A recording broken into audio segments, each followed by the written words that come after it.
It's amazing how open kids are to new experiences. When you're a kid, you can get excited about anything from cartoons and ice cream to giant monster teddy bears from hell.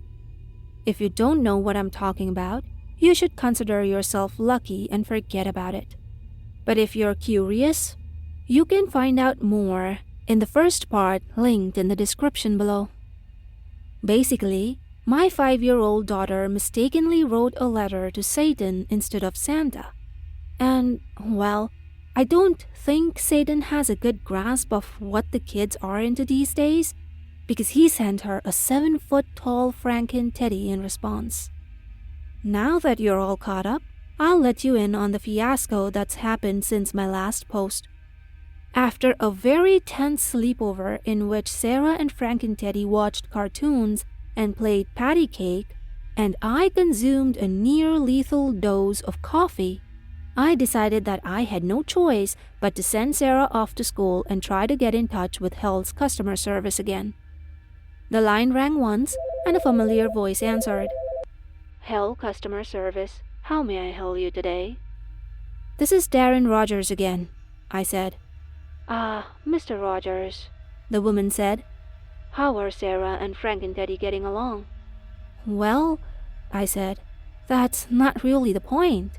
I simply can't keep this thing in my house anymore. It doesn't even belong on this planet." I turned to see Frank and Teddy standing behind me. "Oh, I stammered out. "I don't mean you. I was talking about the, pet hamster."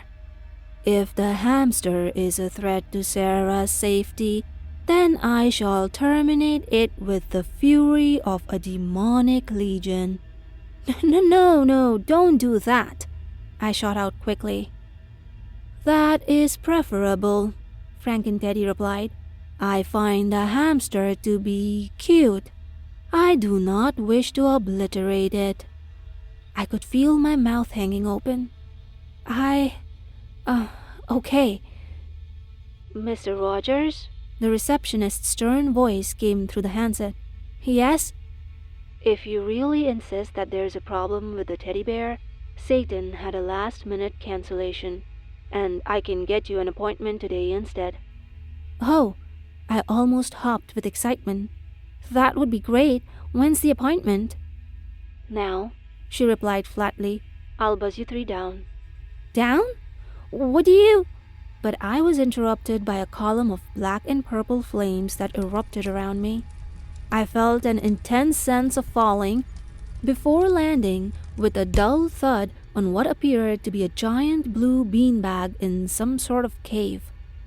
I saw that there were 2 other beanbags present, one exceedingly large purple one that Frank and Teddy was sat on, and a small, furry pink one that Sarah was sat on. My mind was numb as I scanned the walls of the cave around me. They were adorned with skulls of creatures that I'd never imagined in my wildest dreams.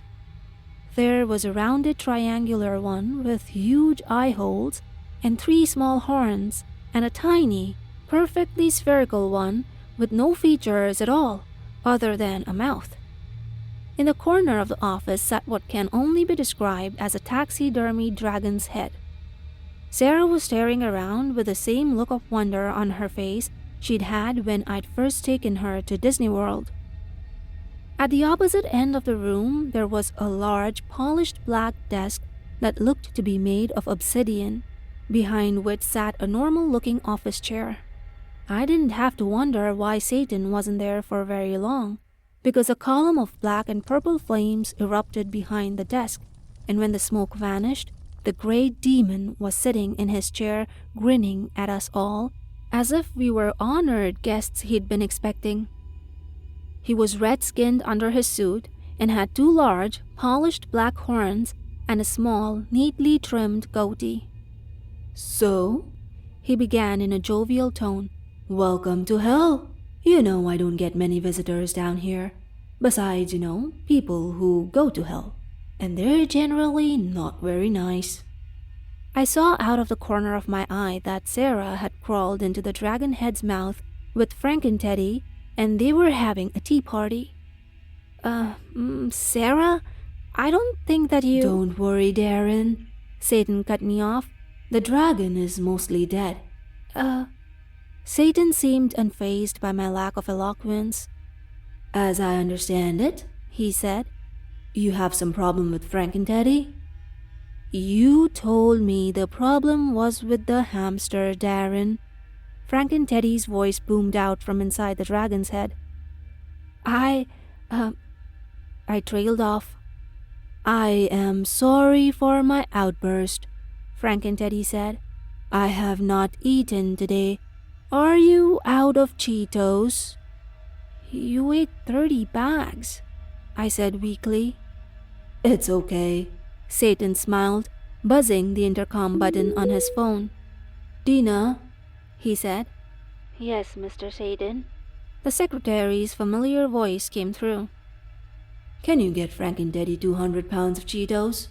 300 pounds, Frank and Teddy interjected. 300 pounds of Cheetos? Right away, Mr. Satan. Thank you, Frank and Teddy said, nodding his head. I require the proper amount of fuel to love Sarah and eviscerate the souls of the righteous with maximum efficiency. I tried to focus on Satan as a giant, blue-skinned demon with bulging muscles and a hatchet sticking out of his head wheeled in a giant wheelbarrow full of Cheetos. We make them down here, Satan said, grinning. Now, Mr. Rogers, what issue is it that you have with Frank and Teddy? Well, I sputtered out, just look at him. He's a monster. A hush fell over the room, and I realized the blue-skinned demon was eyeing me like he wanted to hit me. We try not to use the M-word down here, Darren, Satan said. It's okay, Fresnel, he added to the blue-skinned demon. He's from Earth, he doesn't know. Fresnel huffed and stomped out of the room while I once again tried and failed to make noises with my mouth. Darren, Darren, Darren, Satan said patronizingly. I'm surprised at you, judging poor Frank and Teddy by his appearance. You should know better than that. I mean, my daughter is cute as a button, and she's the one who put the hatchet in Fresnel's head. You have a daughter? I asked, dumbfounded. I have 700. Well, I said, trying to forget that Satan had just called me a racist. Sarah is my only daughter, and I just can't help but worry about her when there's a giant, undead teddy bear thing constantly around. I heard giggling and turned to see that Sarah had latched onto the back of Frank and Teddy's head, and he was pretending to not know where she was. I have been taken in by your deception, and am not aware that you are on the back of my head, he boomed. Satan leaned over on his desk, rested his chin on interlocked fingers, and put on an expression of deep thought. I think I know what you mean, he said after a moment of reflection. I know just what to do. You do? Oh, thank God. I mean Satan. Satan waved his hand dismissively and pushed a button on the intercom. Tina, he said. Yes, Mr. Satan, the intercom replied. Can you please send Miss Hatchetface? Yes, Mr. Satan. I said. Miss Hatchetface? You mean that giant blue demon was a woman? What? No. We don't judge based on physical appearance here in hell, and we certainly don't base names on it. Which is lucky for you, Mr. Big Nose. But seriously, I feel your plight, Darren. And that is why I'm going to set you up with my own personal nanny to watch over Sarah and Frank and Teddy while you're at work. But Don't you worry, Darren, Satan exclaimed. Miss Hatchetface is wonderful. She did a great job with my kids. Well, not the first few hundred, but she got the hang of it eventually. Satan, Boom, boom, boom. The knock that interrupted me nearly knocked the door off of the hinges. "Oh, that'll be Miss Hatchetface now," Satan said, rubbing his hands together. "You guys are going to get along great, Darren. Great." I didn't know what to say, and so I simply slumped my shoulders and mumbled out an okay. Satan sprang up and opened the door, and I gasped as I caught sight of Miss Hatchetface, a petite, pink-skinned woman with a small button nose and glittering obsidian eyes. "Are you Mr. Rogers?" she asked, cocking her head to the side and regarding me with a look of curiosity. Satan leaned over and whispered, "She's half succubus," in my ear as I shook her soft, delicate hand. Miss Hatchetface's tail twitched as she giggled. "I've never met a human before," she smiled. "Are they all as handsome as you?" My mouth went dry, and I suddenly became very aware of how large and awkward my tongue felt in my mouth.